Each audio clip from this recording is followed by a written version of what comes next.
Now we're going to shoot one of the more evil of all the sacred cows. Evil for most people. Get out of debt. A lot of people are saying, cut up your credit cards.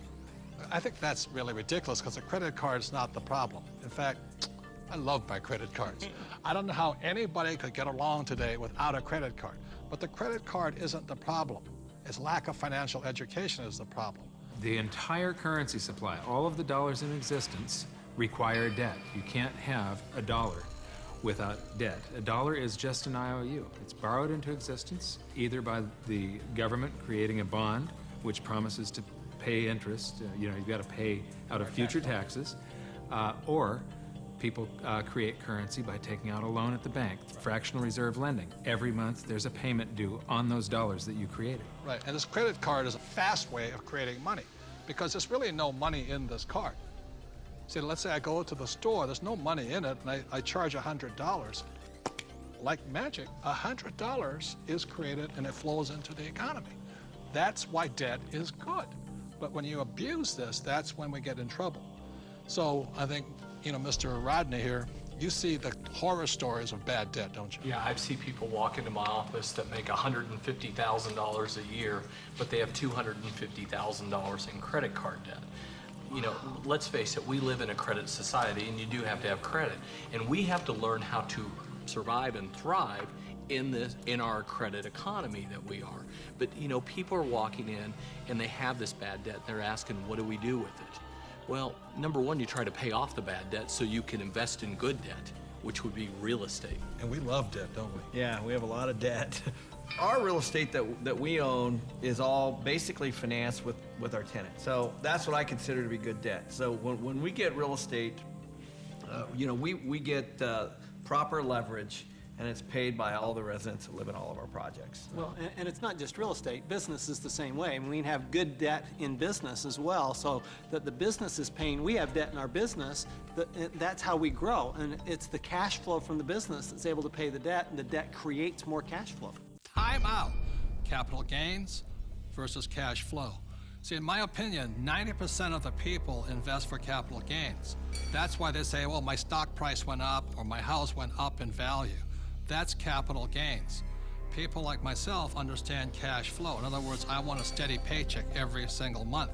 For example, my apartment house, every month it puts cash flow in my pocket. So if you want to be rich, you have to know the difference between capital gains and cash flow. Capital gains is technically gambling. You're hoping something will change. Cash flow is more guaranteed. I want that income every month. So very intelligent investors invest for both capital gains and cash flow. People say, I like real estate. I don't really like real estate. I just love debt because it's so easy to get a loan on real estate, right? Well, here, I like the analogy that you use sometimes. Say if you put $1 million of cash into a mutual fund, you get whatever you get paid. But if you put $1 million of it in a down payment, for some kind of a commercial project like we have, you actually buy a $5 million project. Right. So you're actually getting a $5 million asset with $1 million versus $1 million of mutual funds.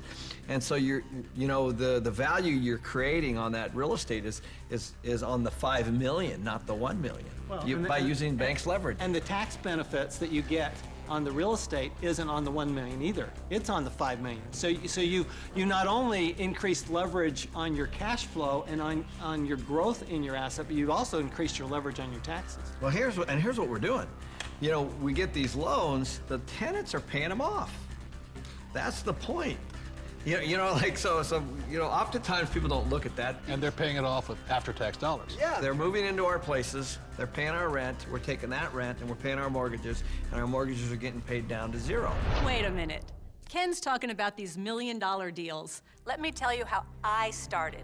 I'm somebody that knew absolutely nothing about money or financing or investing, and I began investing with a little 2-bedroom, 1-bath house, and this was back in 1989.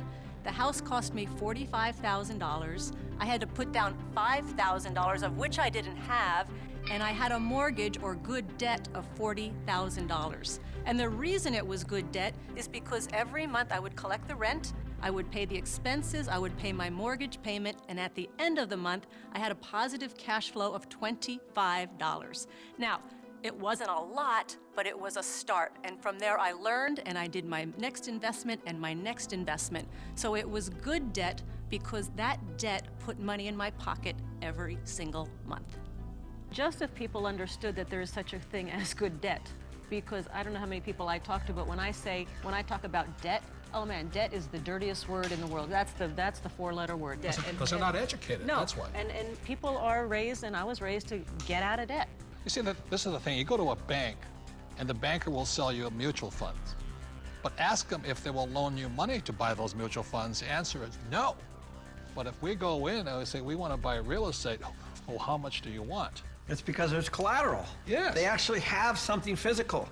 That's it. Yeah, they'll sell you mutual funds, but they won't lend you money on mutual funds. That should tell you something. That should be a quick indicator. Dear God, what are you trying to tell me?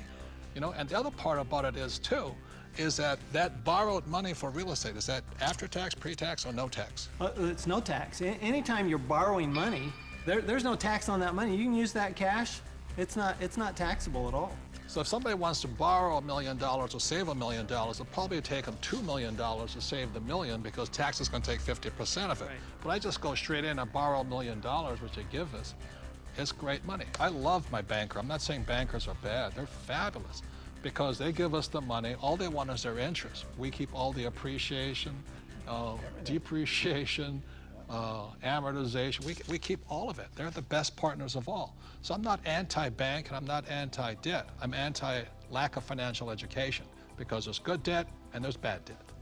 Your rich dad was a tough mentor.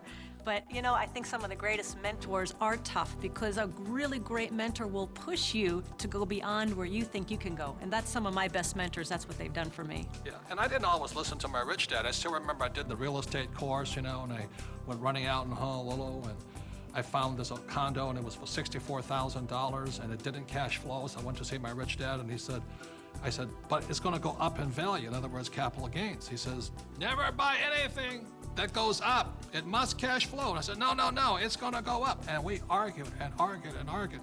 And this is what he said to me. He says, if you start investing for capital gains, someday you will lose big time. So that I let that condo go. I didn't pay $64,000. Today it's probably worth $300,000. But I learned a lesson from my coach, my rich dad. If I had gotten into the habit of buying for capital gains, either the price of stocks going up or real estate going up, I might have been wiped out in this crisis. So that's why a coach and a mentor keeps you onto your plan. And helps you create and develop very, very good financial habits. Because if you have poor financial habits, as you're in your personal life, you're going to take those into your investment life. So one of the most important things is they will help you develop great financial habits. Because when markets go up, greed sets in, and greed makes people stupid.